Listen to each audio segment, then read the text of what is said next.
First 6 games of the season, and the Phillies are first in the NL East. How long can they keep it up?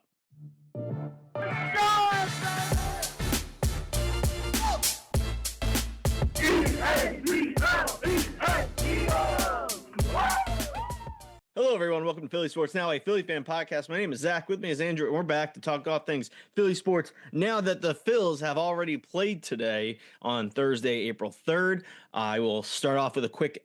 I apologize. I know I said last week we were going to get episodes every Thursday. Due to some health circumstances, we couldn't avoid episodes getting pushed back this week. I hope it's coming out Friday, April 4th. Might be coming out Sunday, April 6th, right? Yes. 7. Anyway. No, you're right. Yeah. Math, you're right. My bad. Right? Come on. Anyway, but moving right into it, the Phillies are 5-1, first in the NL East. It's a great start for the Philadelphia Phillies, with the only loss being a surprising pitcher at the helm there, which we'll get into. Surprising might not be the right word, but I don't know, not happy to hear it. But I'm going to say, just starting off with today's game, I know we have not spoken since opening day. We did our pre-opening day podcast last week, so make sure if you haven't already, go check it out, because it did have some season projection stuff, so be sure to listen to the last week's episode as well. This week, like I said, 5-1, hot start. Today's start, I just want to, because it just happened, we have the Phillies win, of course, but Taijuan Walker going 6 scoreless innings. I mean, you want to talk about an upgrade from last year. It's one game, but that is a huge hot start for him. No, absolutely. That was huge today to get that from him. And I know a lot of people are going to sit here and say, oh, it was the Colorado Rockies, but it doesn't matter who it was. I mean, with a guy like that who struggled all of last year, finished, I think it was with a low 7 ERA last season, went into spring training. All we heard about all spring training is his velocity's up. But then if you actually watch the games, his numbers, it didn't prove that his numbers were up. He finished spring on a down note. So to see him come out and throw like that today was absolutely fantastic. He got hit. I think he gave up one hard hit ball, maybe two. On the one, Castellanos held him to held the Rockies to a single there, and then he had the triple to Mickey Moniak. Outside that, Walker was absolutely fantastic. He pitched guys and did a couple double plays. He had 4 strikeouts on the afternoon, and he limited the walks until the 6th inning, when you kind of saw him maybe show signs of a little bit of fatigue there. And credit to Rob Thompson, he pulled him when he probably should have. He went 6 strong, and then you trust that bullpen that's going to be very good this year, and they got the job done.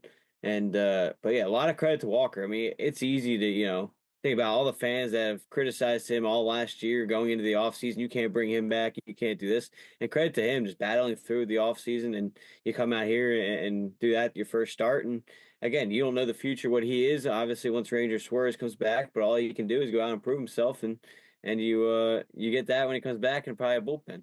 Andrew just taking my words every time. I'm like, all right, this is the next thing I'm going to right. The last thing he mentioned, so I'll use it as the segue. Yes, I think it truly is. I mean, you mentioned also that during the offseason, Walker was working on his game, his pitching, his velocity. Great, that's awesome. You have to see it to believe it. That's just how sports works. And to have him start because Ranger Danger isn't playing because he's injured, that's an opportunity for Walker. And for him to step up, I agree. I don't care that's the Rockies. First, I will say, awesome that we swept the Rockies. It's hilarious that second series of the season, and we already have a sweep under the belt. That's awesome. This is a hot start for the Phillies.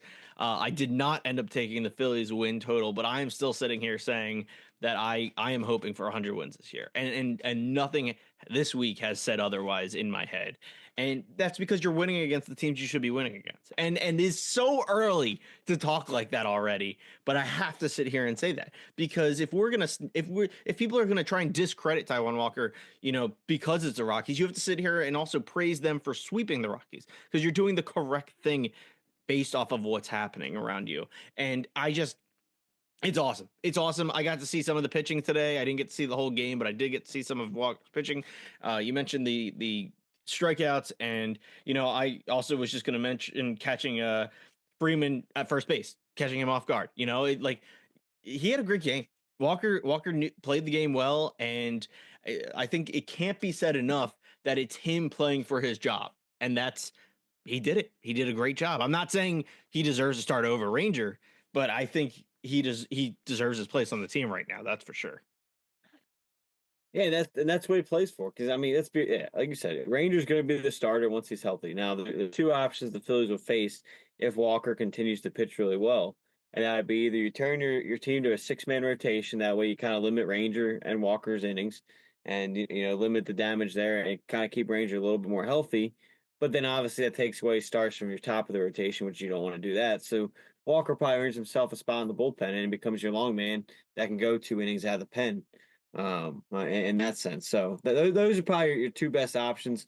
And the other one, obviously, I guess goes without saying, was if he continues to pitch well, then he becomes maybe a trade piece. If a team's desperate after a beginning of the year injury, and you realize, okay, well, Walker isn't going to be a guy out of the bullpen. That's not what you want. But again, I would expect 2 to 3 more starts from Walker before Ranger kind of comes back. And I think, listen, there's no reason why he can't keep doing it. He's been a solid pitcher in the league before. Obviously, he's dealt with some health issues the last 2 years, and he's lost his velocity, and that's led to some of his struggles. And obviously, again, no one's going to sugarcoat it. Last year was a terrible year, and maybe a full off season of a good strong health, the guy's velocity back up, and maybe you can kind of see him not fully get back to the old guy he was, but something better than last year, and a little and similar to what he used to be. And I'll say last thing on Walker, just to kind of again, there's good in every aspect of this. Even if he did become trade bait down the line, before the trade deadline, that's theoretically, if he's doing so hot that he's worthy of trading, that's a starting position for him. So even that in itself is incentive for him to do well. It's just all good things for the Phillies. If he has high incentive to do well so he can start on another team, that's just as good for him, I'll say ego wise, as it is for the Phillies getting a better player. Maybe, maybe the offense is in a slump and they need something, then Kepler's not performing well or whatever. Like having Walker be a good trade bait down the line or just a good 6-man is all along good things, and that's all it comes down to. Some other things I wanted to highlight. There two key takeaways from the Colorado Rockies series. I'm going to start with a good old classic, and that's Schwarbaum. We had 2 Schwarbaums in the Rocky series, I believe. If I'm correct, Andrew, correct me if I'm wrong. But 2 Schwarbaums in the series, one in the first game, and then another one today. I mean, guys bringing it, guys back. He's in full swing already, and I gotta love him doing what he's doing. And God, I go back and forth on long term. Do we re-sign him or not? Because what is he going to be worth? What is he going to try and charge? But I am just so happy to see him here for this season already. Like it's just, man, him having. And I don't. I think he might have. I think he has more. Didn't he have one in the National Series too, or no? Am I? Am I? Yeah, he's got 4 already. He's got 2 That in Washington, 2 in Colorado. what a stud. What a stud. This guy is in full form 6 games into the series. No, and here I'll answer your first part. Yeah, absolutely resign him. This guy needs to be back. Again, I don't think. I mean, at his age, he knows he's not getting a 10-year deal like some of these other guys. But yeah, you need to bring him back. He's your perfect DH. You're not asking him to go out there and play left field anymore. You're just asking him to go be your leadoff or 4 hitter, depending on righty lefty, obviously to start this year. And you you need to resign him. Go get him for a 3-year deal. But no, yeah, it's been unbelievable. You're not used to seeing him come out of the gate like this. We're used to seeing him play manageable baseball, have a good stretch, and then June's usually where he takes off. Obviously, we all know the fun we always see come around June time when he takes off, and he's already got 4 home runs in the opening week of the season. He's got 4 homers in 6 games, and now you're going against yeah. Next series you go against a very good Dodgers team, so the All Stars always come out and show up in that series. So it's gonna be a fun weekend. But no, you couldn't have asked for a better start from Kyle Schwarber. He's got 8 hits too, so half of his hits are home runs, and he's got a good average too. Again, obviously week into the year, but you're used to seeing him, at least from my memory, is get off those slow starts. So seeing him get off to this stretch is big time for this team. And let's face it too, some of these other guys, when they see that, they'll get them going a little bit. And he's picking up some of the other guys that have struggled a little bit today. And you saw that in today's game. Sticking with the theme of today was, you saw in that, I think it was the fifth inning, I believe it was, when Marsh gets thrown out to end the inning when it was first and third with Schwarber up, and he as a veteran he knows he's got to pick those guys up. They had a base running mistake to end the inning, and he came up in the sixth and let off with a home run the next inning. So he knew his job there, and he picked up the guys that made that base running error the inning before and caught. And again, it cost some more runs, but again, it's him picking up the team there, and that's what's big time for the Phillies. And speaking of picking up the team, I want to talk about the next stud that has definitely contributed to this series. But before I do, I want to make sure you're subscribed on YouTube, The Philly Gamer, and drop a like if you're watching right now. Comment who is your favorite Philly on the team at the moment. 6 games in. I know it's early, but let us know. And if you haven't already, also follow on Spotify. Philly Sports Now helps us a lot. Go drop a follow and a 5-star review. Now, I have to say, the next stud we're going to talk about, I mean, I don't know if I want to call anyone on this team a surprise, but when you aren't technically the front running starter at this, like, I, I'm just gonna say it, Edmundo Sosa, dude. Sosa just having himself a year in 6 games, obviously, but it's so I don't even want to acknowledge that we're 6 games in. I just want to say like how good things are, but I do think that is a realistic thing to bring back to reality. But Sosa, dude, is just absolutely crushing it right now. No, absolutely, and what better way than to they actually said it today. He wasn't expected to play until I think it was yesterday. It was his first schedule because they always talk about how Rob Thompson always schedules his lineups. So he really wasn't even supposed to get on the field as a starter till yesterday's game 2 of the Rocky series. And obviously Trey Turner deals with some injuries, so Sosa has to step in, and that's when you know you're a good team is when you have a guy that is ready to be called upon. Trey Turner was in the starting lineup when he his first game when he got scratched from the lineup before Sosa stepped in. And that's when you know you have a good backup for depth and you have a good overall team is when these guys are staying fresh, they're ready to go. And what better way to prove yourself when you're called upon than go out there and hit 600 in those 4 games he's played, 5 RBIs, 4 doubles already, and again, 9 hits and 15 at bats for 600 batting average. And Didn't he have a 2 RBI double in game 1 or 2? yeah, he had the big double game 2 of the Rocky series. Yeah, Finish that's and what I it's meant of the yeah, series. and it's huge too when you're down at the 8th spot of the lineup, and that's the guys, and that's why he's gonna be so pivotal to this team is when he gets called upon, he's filling in for Stoddard, he's filling in for Turner, and it's tough. And obviously he couldn't get out there today and play, but when you have a guy like that, it's hard to bench him. But that's how deep this team is, and again he leads the MLB out of qualified hitters with a 600 batting average, the entire MLB. I don't care how short of a game it is. I mean, if you would have told me that a week after the season, I don't think anybody would believe you. Edmundo Sosa is doing that, I and it's just mean, credit to him, and it shows you how big he is too, being able to go out there and play multiple positions as well. And they're saying they're giving him outfield reps as well, so they're trying to find ways to get him into this lineup, and it's important. yeah, they absolutely want to keep him in because just to kind of throw fuel to the fire here, but there's articles on the Score app, the infamous app that we use to follow sports and a free plug whatever. I don't know what's going on right now in my mouth, but like they're just calling Sosa the best hitter in baseball right now. Like just straight up best hitter in baseball right now. I mean, batting 600 in 4 games is four out of 6 games is not nothing. You know what I mean? Like even though 4 games is very little on the baseball record come the end of the year, almost 70%. You know what I mean? Like that's it's crazy. He has to stay involved. I think it's a shame when it comes to, because shortstop Turner's position. It's so I want Turner to do well, man, but you can't take away Sosa from this team while he's this hot. No, you can't, and that's why it's important to find him at bats, and it's going to be tough on Rob. He's the guy in charge. He's going to be the one, obviously, to make these decisions. But especially when your team gets off to this good start, I mean, I get it. We talk about Trey Turner and his importance coming into the year. What does he do through his first 4 games? He's hitting 308. He's off to a great start as well, and he had a stolen base. We talked about how important his stolen base opportunities have to be for this team, and he got one today. So again, he's finding his groove early as well. So it's gonna be it's a tough challenge for Rob Thompson because these guys are out to great start, top to bottom. Even Bryson Stott, he's got 2 RBIs already. He's got 2 doubles and a home run, so he's providing the extra base hits. He's providing some power as well. So he's gonna have to continue to just shuffle this lineup around because these guys, I mean, there's a lot of guys you could argue that you can't sit right now that are playing well and off the good starts. So it's a good problem to have though. I don't think any of us are complaining. I just want to, I again missed all, not all of today's game. I saw some of it, saw the stats on the rest, but you mentioned a stolen base today. Were you still talking about Sosa? Because I thought that was. No, it was Turner. I said I was Oh, talking about the struggle. You can't.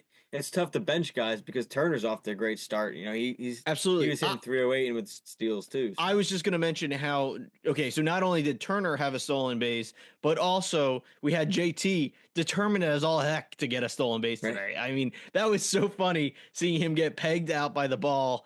I forget what inning that was. And then the next time he's at first, going all the way to third on steals. No, this team is just it's all around great. And you don't want to discredit the fact that it's only 6 games in. Now, in the opposite side of that, I do want to have a conversation about the only loss of the season right now is Aaron Nola's loss. And I'm kind of taking this out of memory, so I don't know how much of this is fact versus what I can try and remember. But didn't Aaron Nola basically last year have like the best pitching record with the most losses attached to his season, give or take, something like that? Yeah, give or take. His problem is the home run, and he gave up the second most home runs in Major League Baseball last year, and the most in the NL. Gave up 30 home runs. So that's his problem there. I can't remember how many losses he exactly had last season, but no, he's with his ERA. That's just been his problem. And that's just to have him take the first and only loss of this season right now. I think it's a shame.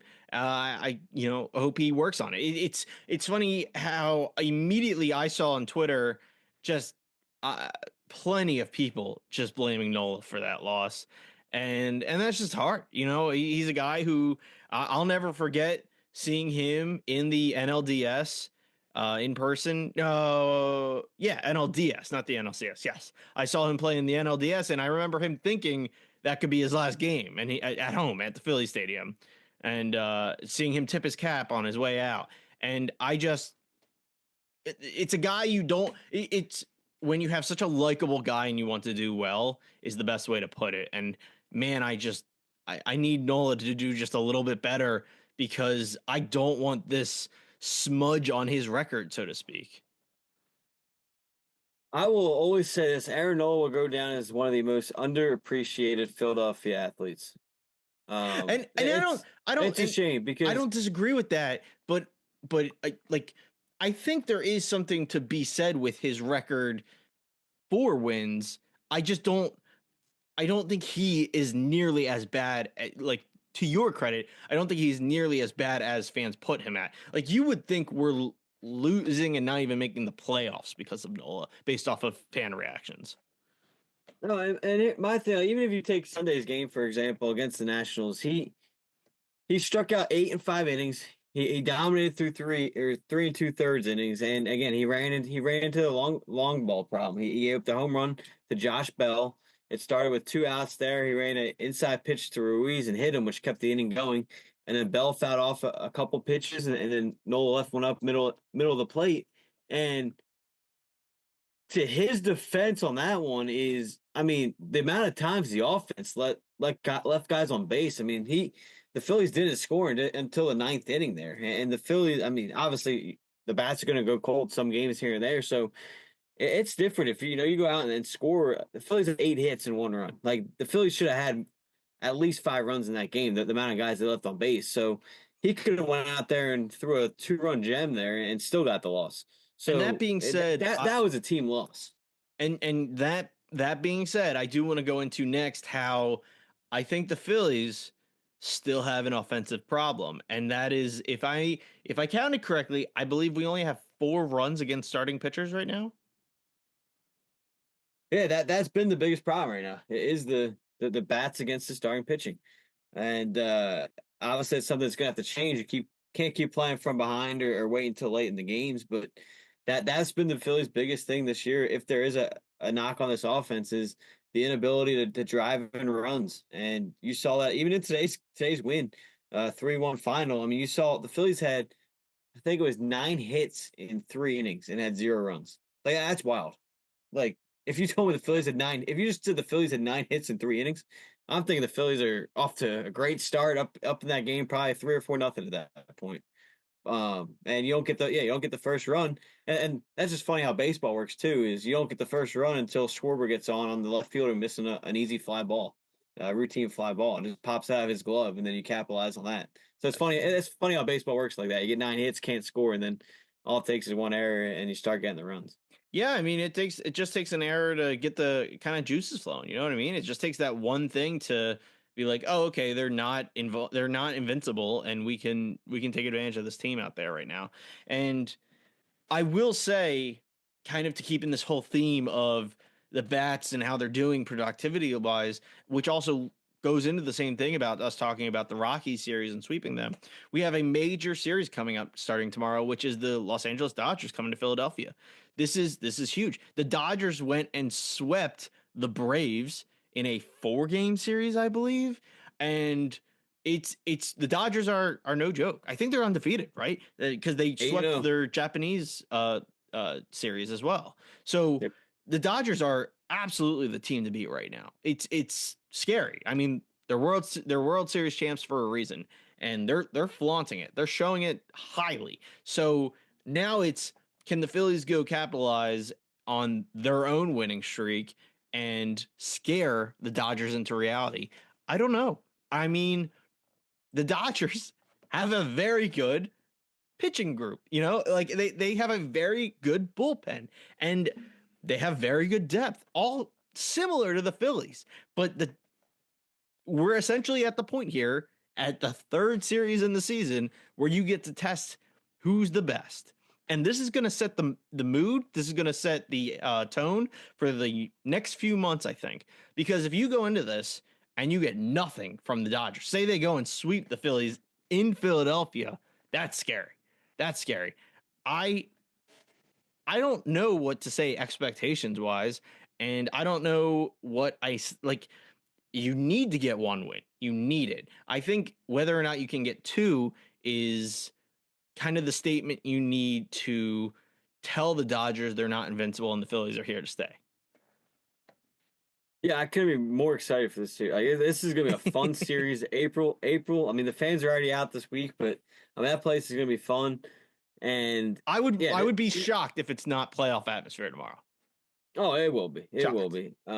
be. It's going to be exciting. Like, it's cool having an April series like this too, especially after you just we just talked about it a little bit too. You open with the Nationals and Rockies, two expected to be bad teams this year, especially Colorado, and you bounce back, and now you get this big series against the Dodgers, and like you said earlier in the show, Zach, you did what you're supposed to do against the teams you're supposed to take advantage of, and you did just that, and now you have an opportunity to make an early statement, an opportunity to set the tone here going forward in the season.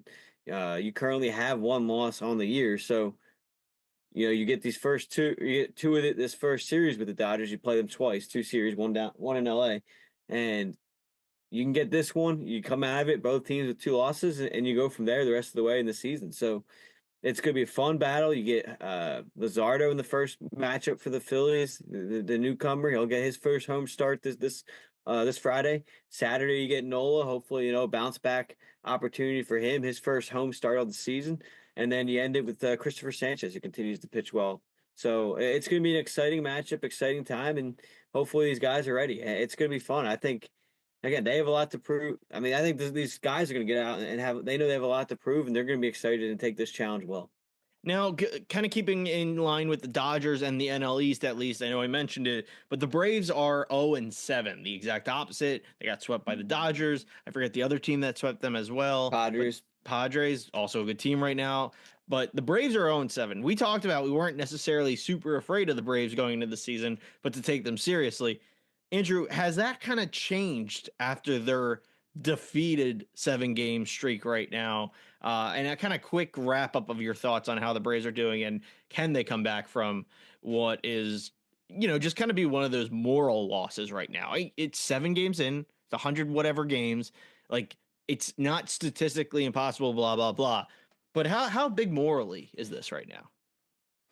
Yeah, if I was, I mean, we're gonna put ourselves in the shoes of a Braves fan. I think you tell yourself right now, you just went out and faced two of the best teams in the league to start the year. The Padres and Dodgers are both undefeated, as we already talked about. The Dodgers being undefeated, so are the Padres. So two very good teams to start the season. You have to get stuck with. You're banged up this year, but the problem is again, you have to stay afloat, right? Yeah, you can't keep losing games. And I get obviously baseball's 162, but I mean it is devastating morally, I think, because now you're going to hear all the talk about X amount of teams have only made the playoffs after starting with a 0-7 record. X amount of teams with 7 games under 500 at this point only. I'm throwing random percentage, but 10% of those teams make the playoffs, and I mean you know how it is, especially with the social media days. That's all you're going to see on social media. So it's I mean I can't imagine. Yeah, being a Braves fan, knowing what you have, the reigning Cy Young winner coming back to the team. He's been out there pitching. He's not hurt. So he hasn't been able to find a way to get them a win this year. They got one of the better closers in the game. They haven't been able to get to him. And again, you got guys like Marcelo Zuna. So yes, don't get me wrong. I get it. The Braves are banged up and stuff, but they shouldn't be 0-7, right? I mean, that team is still talented. So I think as a Braves team right now, you'd expect them to, yeah, it's not obviously hit the red panic button, it's freak out time, but you can only fall so far behind, and they're already 5.5 back of the Phillies already. And listen, the credit to the Phillies too on that side of it is we talked about getting out to a fast start because the Braves and Mets are a little banged up, so you want to get a little bit ahead before they get some of their big time stars back, and the Phillies are doing just that. And Sean Murphy and Ronald Acuna Jr. will be back for the Braves soon, and that's when I expect them to take off a little bit. And just jumping ahead real quick, after the Dodgers, the Braves come to Philly, so another chance to beat up on a banged up Braves team. At the same time, though, Phillies are going to be pretty tired, even though it's still in Philly. That's a Now we get couple Monday of. off, we'll be fine.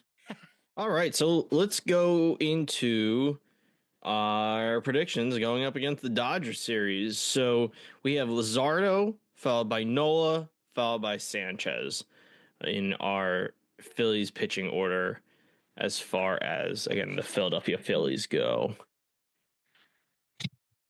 This is gonna be tough.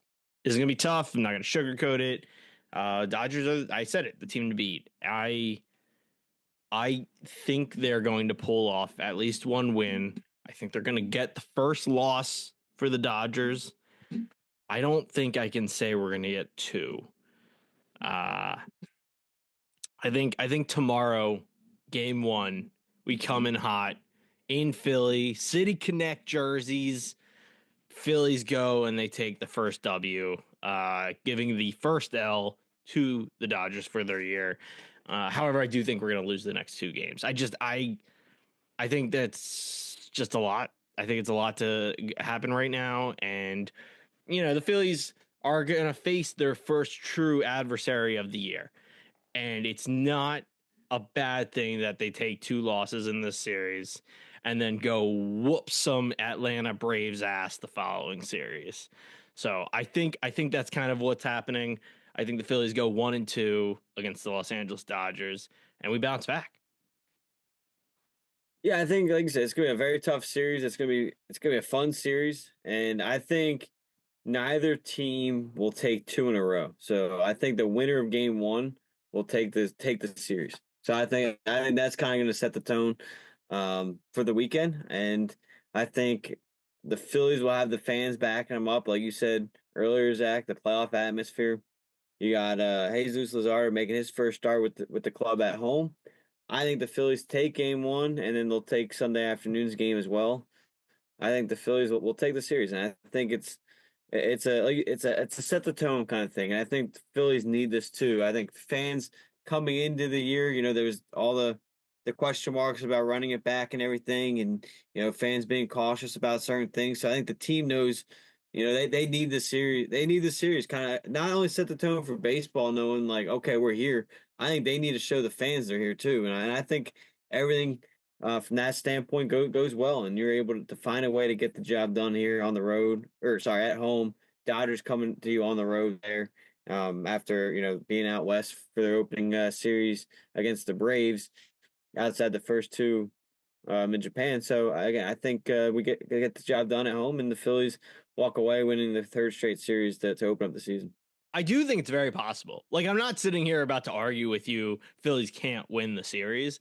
I just don't think it's going to happen, but I think it's possible. I truly I think it's something that could happen.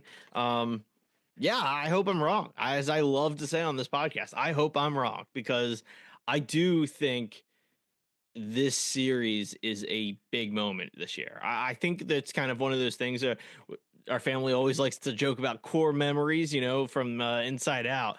I feel like, throughout a MLB season, you have several core moments in that season. And I think this is the first opportunity for one of the 2025 season. So it's going to be tough. I think if you win the series, that's huge going into the future. I think if you lose the series, I also think it's something they bounce back from. I'm not overall too worried about it. I think it's more we have more to win than we have more to lose.